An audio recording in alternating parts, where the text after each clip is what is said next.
Hürmetli qarindoshlar, Sharq Turkiston sürgünde hökuməti televiziyasının xəbərlər proqrammasını görüşünüzü qızğın qarşı alamiz. Birleşken Devletler Teşkilatı umumiy yig'inida dünya rəhbərləri Xitoyning Sharq Turkistonda yurgizayotgan irqiy qirg'inchilikni suyuqlashtirib, inson haqlari dafsanchiligi deb tilga oldi. Hatto Turkiya prezidenti Recep Tayyip Erdoğan Xitoyning zimin butunligiga hurmat qilganligini alohida ta'kidladi. Sharq Turkiston sürgünde hökuməti bununğa qarta qarshilik ko'rsatdi. Tashqi siyosat tadqiqot instituti Tori 20 sentabr kuni Xitoyning O'rta Osiyo siyosatini gavdlantirgan O'rta Osiyo va Xitoyning qiyin Tayvan tanlashi sarlavlik bir maqola e'lon qildi. Zimiston qish to'rida 21 sentabr kuni Uyghur fidoyilari diniy radikallarmi yoki mustaqillik jangchilarmi degan temada bir maqola e'lon qilindi. Nyu-Yorkda chaqirilgan Birleşken Devletler Teşkilatı'nın umumiy yig'inida dünya rəhbərləri dunyoning har qaysi joylaridagi inson haqlari dafsanchiligiga qarshi turish haqida so'z qildi. Shuning qatorida Sharq Turkistondagi Xitoy tajovuzchilari yurgizayotgan irqiy qirg'inchilik yeniklashtirilib, inson haqlari dafsanchiligi deb tilga olindi. Turkiya prezidenti Recep Tayyip Erdoğan Xitoyning zimin butunligiga hurmat qilganligini alohida tilga olib, Uyg'urlarning haq-huquqlariga erishish kerakligini aytdi. Belki bu yüze qarashdagi insonlarimizni va ya da'vatchi siyoqiga kirib olgan niyatining oshkoralanishidan ansiraydigan ba'zi insonlarimizni suyundirgan bo'lishi mumkin. Uyg'ur bir butun kimlikka qo'shilib yo'qolishga yuz tutayotgan bugungi kunda bu suyunishning naqadar pastlikning, ro'yimizga o'rnab ketgan erimagan kirning bishorati ekanligini o'ylanib ko'rish ta'xirsiz. Biz faqat vatanimizning mustaqilligi asliga kelganda yo'qotib qo'ygan kimligimizni, kulturimizni asliga keltirib, mavjudligimizni saqlab qola olamiz. Biz bunun uchun kurash qilishga majbur. Bu majburiyatni bizga Alloh yuklagan. Vatanning mustaqilligini nishon qilmagan har qanday harakatning foydasi Xitoyga, ig'ir ziyni o'zimizga. Ziyni yolg'iz bu dunyoda emas, hammadan qo'rqinchli tarafi oxiratda. Mustaqilligimizni asliga keltirishda biz avval Allohga tayinib, xalqarodagi davlatlarga murojaat qilamiz. Chunki bizning da'vosimiz ishg'ol qilingan davlatimizni asliga keltirishdan iborat haqliq da'vo. Davlatlar Xitoyning Sharq Turkistonni ishg'ol qilib, xalqimizga irqiy qirg'inchilik yurgizganligini e'tirof qilganda, ondan biz nishonimizga yaqinlashamiz. Biz to'salqlarni yengib, to'g'ri harakatimizni davomlashtirib, nishonimizga qarab mengayveramiz. Davlat hukumatlarining Xitoyning zimin butunligiga hurmat qilishi bizning ko'rishimizga ig'ir ziyon. Biz buningga qarshilik ko'rsatamiz. Ammo Xitoydan boshqa hech bir davlatni raqib, dushman ko'rmaymiz. Ilmiy usulda tanqid qilamiz, talablarimizni o'ttirg'a qo'yamiz. Sharq Turkiston sürgünde hökuməti axbarat vositalarida Turkiya prezidenti Recep Tayyip Erdoğan'ның Birleşken Devletler Teşkilatı umumiy yig'inida bergan bayonotini qattiq aybladi va Sharq Turkistonning Xitoy tarafidan ishg'ol qilinganligini, Sharq Turkistonning mustaqilligini asliga keltirishning Uyg'ur va boshqa turk xalqlarining mavjudligi, insoniy haq-huquqlari va erkinligiga kafolatlik qilishning birdan-bir yo'li ekanligini yana bir qatam gavdlantirdi.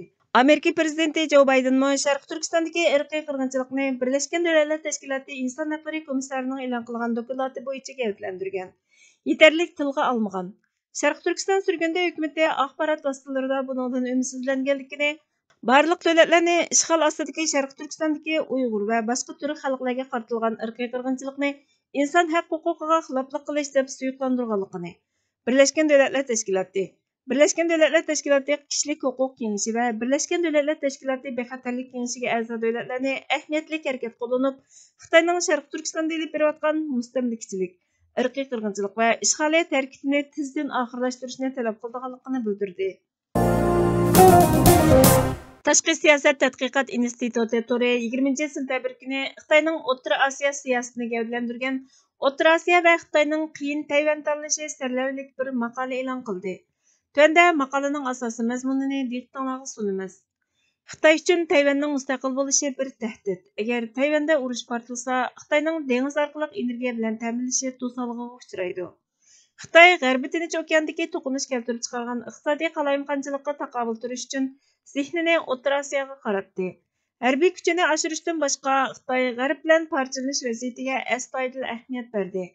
Iqtisodiy qalayimqonchilikning oldini olish uchun Xitoy pulining dunyo miqyosida ishlatilishini ilgari surib, o'zining ko'p tarafli pul muomala organlarini qurib, strategik boylik uchun taraqqiy qilayotgan xalqaro davlatlardagi hokimiyatlar bilan bo'lgan aloqani cho'nqurlashtirdi. 1991-yili O'rta Osiyo davlatlari mustaqil bo'lgandan keyin Koni Ipak yo'lini asliga keltirish to'g'risidagi suhbatni ayni vaqtdagi Xitoy Katavashiliping 1994-yili O'rta Osiyo davlatlarini ekskursiya qilganda boshlagan. Xitoy bilan O'rta Osiyo davlatlari orasidagi aloqani kuchaytirib, iqtisodiy bir gavdalanishish maqsadida neft, tabiiy gaz, turba yo'li, temir yo'l va tosh yo'l qatorliq bir qator cho'ng turlarni o'tirg'a qo'ygan va keyin amaliylashtirgan. Xitoy hukumat vakillari Qozog'iston temir yo'lini Turkmaniston, Iran, Turkiya va Yevropaga tutashtiradigan o'rta koridorning unumini ta'kidlashga boshladi. 2021 yildagi Xitoy Yevropa poyezdi to'g'risidagi dokladida yer shari ta'minlash zanjirining bexatarligiga kafolatlik qilish taraqqiyotning muhim nuqtalarining biri sifatida ko'rsatildi. Xitoy Katoshi Shi Jinping O'zbekistonning Samarqandda o'tkazilgan Shanxay hamkorlik tashkiloti boshliqlar yig'iniga qatnashganda bu rayonning yer shari ta'minlash zanjirini muqimlashtirishdagi rolini yana bir qatam o'tirg'a qo'yib, rayon davlatlarini aloqani kuchaytirishga chaqirdi. Xitoyning Yevroasiyadan halqıgan bu quruqliqni asos qilgan savdo va energiya yo'lini mustahkamlaydigan fursati hozir eng yuqori chekka yetdi. Chunki rayon davlatlari Rossiya-Ukraina urushi sababidan iqtisodiy davolg'ishlarga duch keldi. 2016 yilga kelganda Afg'oniston bilan Xitoy bir balvoq bir yo'l tashabbusida hamkorlashib, Yevroasiya quruqliqni asos qilgan ashyo oborot torining qurilishini ilgari surish uchun tushunish aslimsini imzoladi. Taliban Beyjingga foydali bo'lgan Afg'oniston Yevroasiyo temir yo'l torining kengayishini o'z ichiga olgan jug'rafiylik siyosiy o'zgarish uchun fursat bilan ta'minlaydi. Beyjingga nisbatan Janubiy va O'rta Osiyoni tutashtirish, O'rta Osiyo davlatlarining savdo va siyosiy hayoti kuchini zo'r darajada o'zgartirib, bu rayonning dunyo iqtisodiyotidagi muhimligini oshira oladigan tanlash. Bularning hammasi Xitoyning Tayvanni askarlashtirish planida muhim rol o'ynaydi. Xitoyning Sharqi Turkistonga qaratgan siyosati bu siyosatlarning O'rta Osiyoda qanday sharhlanishi va qabul qilinishi bo'lsa, Beyjingning bu siyosatlarni saqlab qolish va rayonda davomli turda ta'sir ko'rsatish iqtidoriga bevosita ta'sir ko'rsatadi. Atalmish Şinjan bilan 3000 kilometr chegarani o'rtoqlashish, atalmish Şinjanga qaratgan haddidan oshgan siyosatiga qarshi turg'uvchilarga chegara halqagan hissdoshlik qilmaslikni kafolatlantirish Beyjing tirishchanlik ko'rsatadigan muhim nuqta. O'tgan 20 yilda O'rta Osiyo hukumatlari Uyg'ur guruhlarining ko'p qismini terrorlik tashkiloti qilib bekitdi. Xalqaro jamiyat Beyjingning atalmish Şinjandagi zulmini ayblagandan keyin boshqa bir sahifa ochildi. Bu orqa ko'rinish Shi Jinpingning O'rta Osiyo ziyoratini prezidentlik vazifasini boshlagandan buyongi eng talabchan va muhim diplomatik ziyorat qiladi. Xitoy Rossiyaning tajovuzchiligini ayblashlarga qaramay, Rossiyani qo'llaydi. O'rta Osiyo davlatlari Xitoyni qo'llanish orqali Rossiya bilan aloqani tangqinlashtirib olmaydi. Shunga Janubiy Osiyo va Arab davlatlaridan yangi sherik izlaydi. Orqa ko'rinishiga qaraydigan bo'lsak, O'rta Osiyo davlatlarining tarixi va madaniyati Sharq Turkistondan ayrila olmaydi. O'rta Osiyoning Rossiya imperiyasi bilan bo'lgan tajribasi Xitoy bilan Sharq Turkistonning tajribasi bilan o'xshab qolishi mumkin. Agar Beyjing atalmish Şinjanni xato idora qilgan bo'lsa, atalmish Şinjandagi iqlimini boshqacha o'zgartirishi mumkin. Xitoyning nuqtasidan qaraganda Tayvan va O'rta Osiyo atalmish Şinjan bir-biriga munosabatlik. Hozir O'rta Osiyo davlatlari o'zlarining Xitoyning buyuk strategiyasidagi ahamiyatini eng tuvan darajada tushunadi. Hamda iqtisodiy manfaatning sirtida quruqliqni asos qilgan bu savdo yo'li orqali rayon iqtisodi bilan rayonning bir gavdalashishini umid qiladi. Janubiy Osiyo va Arab davlatlari bilan aloqa o'rnatish O'rta Osiyoning Xitoyning Tayvan ustidagi jug'rafiylik siyosiy loyihasiga texmo aralashib qolishdan saqlanishdagi eng yaxshi strategiyasidir. Bosh ministerimiz Salih Xudoyor apandi Twitter hisobidan buningga inkos qaytirib, O'rta Osiyo kelgusi necha 10 yilda yangi Şinjanga aylanish xavfiga duch keldi. Rossiya bilan Xitoydan iborat qo'shnislik qilishning orasida qoldi. O'rta Osiyo Xitoy va Rossiyaning ta'siridan qutulish uchun halqalik mablag' solish va g'arb kuchlarini qo'g'dashga muhtoj dedi. 21 sentabr kuni Zimiston qishtorida Erkin Osiyo radiosining muxbiri Shuhrat Ushir apandining bugun fidoyilari diniy radikallarmi yoki mustaqillik jangchilarmi sarlavlik maqolasi e'lon qilindi. Tövəndə maqalaның qısqacha mazmunini diqqətinizə sunumuz. Dünya köpləgən müstəqillik uruşlarına şahid oldu. Bularning ko'pinchisi mustamlikcha ojizlagan yoki yiqilayotgan, ya'ni g'alaba qilish ehtimolligi belgilik darajada hozirlangan mezgilda o'ttirg'a chiqdi. Ammo yaqinqi yillardagi Uyg'ur mustaqillik harakatlari mustamlikcha eng kuchlangan, hatto dunyoga xo'ja bo'lish ko'yiga tushgan mezgilda portildi. Mencha bu dunyo tarixida favqulodda o'zgachalikka ega bir hodisadir. Buningdan naq 8 yil burun yuz bergan 21 sentabr Buygur isyoni shu hodisadan bir parchadir. Shu kuni bir guruh fidoyilar Xitoyning Sharq Turkistondagi manfaatlariga, jumladan 2 soqchixonaga hujum qiladi. Hujumda 4 nafar soqchi, 8 nafar aholi o'ldi. 52 nəfər kişi yaralandı. 40 nəfər fidai özünü partlatıp yoki etib tashlanib hayotdan ayrıldı. Hər vaqtdagidek Xitoy taraf fidailarni jannatga kirish xayolidagi diniy radikallar hujumni terrorlik deb ayblaydi. Uyg'ur faoliyatchilari bo'lsa hujumchilarni zulmga chidamagan, kelajagdan umidsizlangan yoshlarning chorasizlik ichidagi qarshiligi deb tasvirlaydi. Mencha har ikki qarash harakatning mohiyatini aks ettirib berolmaydi. Yaqında men Bugur isyonining bir shoidi bilan so'zlashib qoldim. U fidoilarning yetakchisi Tursun Mamatning so'zlaridan munolarni esladi. Qarindoshlar, Xitoyni o'zgaradi deb ham xayol qilmanglar. U o'zgargan taqdirdami bizga qilcha naf yo'q. O'tgan asrda Xitoyda 4 qitim o'zgarish bo'ldi. 10 necha qitim hokimiyat almashdi. Hech qaysi taqdirimizning o'zgarishiga turtki bo'lolmadi. Shunga bugun g'alaba qilishdan umid 0.1% bo'lsa-mu biz harakat qilishimiz kerak. Chunki sukut 100% o'limni kutish demakdir. Shoidning deyishicha, Tursun Mamat bu so'zlarni shu kuni hujumni boshlashdan avval qilgan va so'zini mundaq oxirlashtirgan. Deganlarimga ishonsanglar, orqamdan ergishinglar. U dunyoda Allohning dargohida uchrashimiz. Ishonmasanglar, hozirlar yenimdan ayrilinglar. Jininglarni saqlanglar. Ammo unutmanglarki, bugun aygan jininglar ati o'zinglarga yuk bo'ladi. Do'zaxning azobini u dunyoda emas, mushu dunyoning o'zida tortisizlar.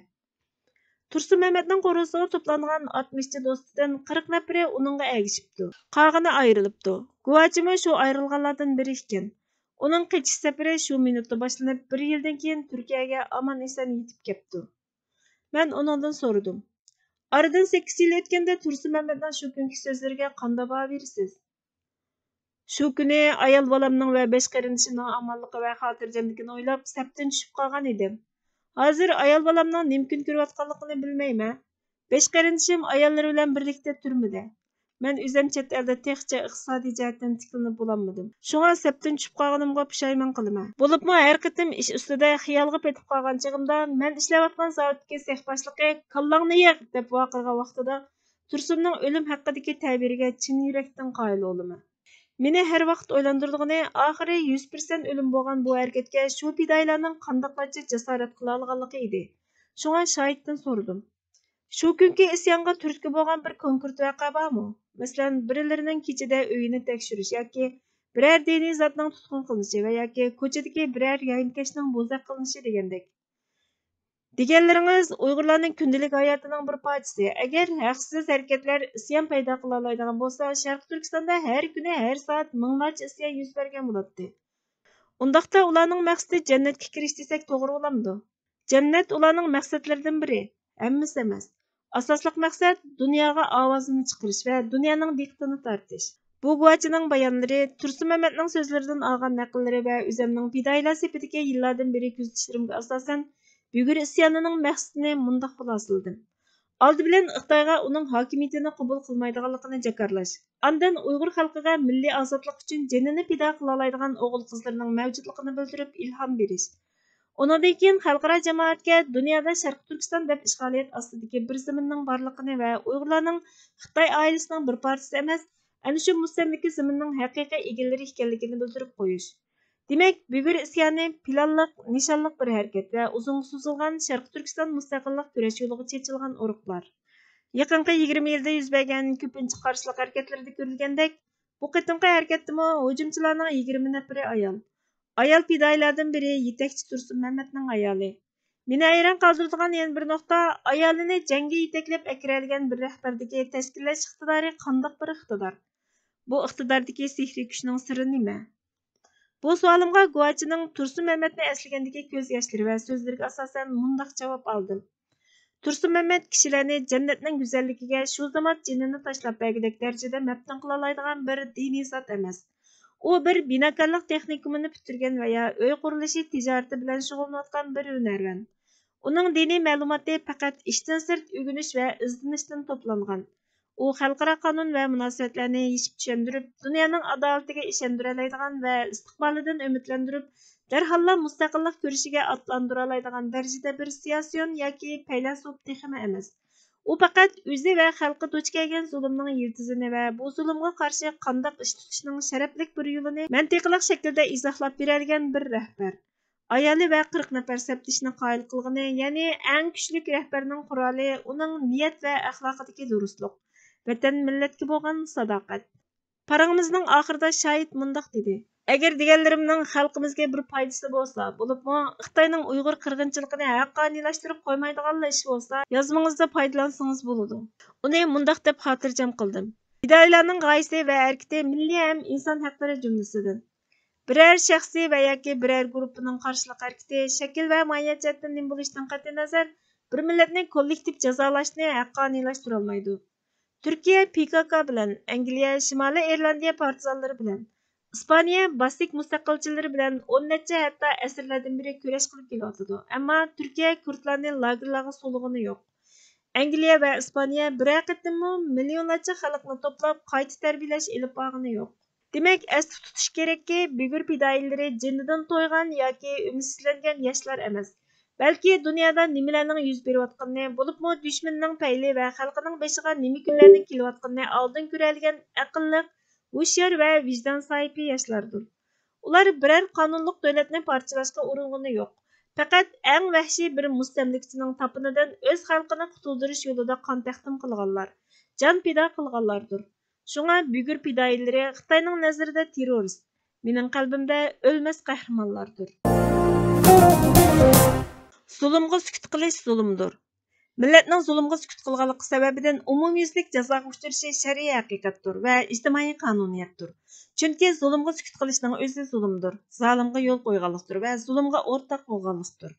Millatning zulmga sukut qilish sababidan umumiy jazoga uchraydiganligi hadislarda aniq tilga ilingan. Rasululloh insonlar zolimning zulm qilayotganligini ko'rib turib, zolimning qo'lini tutib olmasa, ya'ni zulmga e'tiroz bildirmasa yoki zulmga qarshi chiqmasa va yoki zulmni to'smasa, Alloh u insonlarning hammasiga bir tutash jazo berishi mumkin degan. Bugun beshimizga kelgan musibat, xo'rliq, qirg'inchilik, bo'linish, ichki ideya to'qinishning asosli sababi mustamlikaga va siyosiy zulmga sukut qilganlikdan kelib chiqqan. Millat mustamlikaga, siyosiy zulmga, aqida va vatan millat tajovuzchiligiga, kimlikning parchalanishiga uzun zaman sukut qilib keldi. Zulm suyakdan o'tmoqcha yoki zulm oilasiga qadar tahdid qilib kirmoqcha beshini ichiga tiqib keldi. Shunga millat zulmga sukut qilganlik, sotqinlik qilganlik, sotqinlarni orasiga olganlik, zolimlarga yon bosganlik, mustamlikani qabul qilish ideyasidan qutula olmaslik, tajovuzchilarga siyosiy va ideviy jihatdan g'alchilik qilganlik qatorliq gunohlarning jazosini o'tamoqda. Allohning millat xarakterlik bergan jazosidan qutulishning birdan-bir to'g'ri yo'li aktiv aqidalik, sog'lom ideyalik, go'zal axloqlik, yuksak ilm ma'rifatlik, ong saviyalik, yaramliq va mas'uliyatchan musulmon bo'lib, o'zimizning aqidasini, qalbini, ideyasini va axloqini isloh qilish, zulmga yon bosmaslik, mustamlikani qat'iy qabul qilmaslik, boshqalardagi aqidamizga taqashmaydigan foydali taraflaridan foydalanish, sabab natijaga uyg'un holda foyda manfaatni mo'ljallab ish harakat qilish, millatning bir butun kimligi va qimmat qarashlariga rioya qiladigan sog'lom siyosiy yo'l xaritasi asosida umidsizlanmasdan kurash ro'yini davomlashtirishdir. Sabab bizdan, natija Allohdan. Abdurahmon Jamol Koshig'ari. Hörmətli görürmənlər, xəbərlərimizni köynələr üçün köp rəhmət. Kelər qitimli proqramımız görüşkəcə Allah'a amanet bolğaysızlar.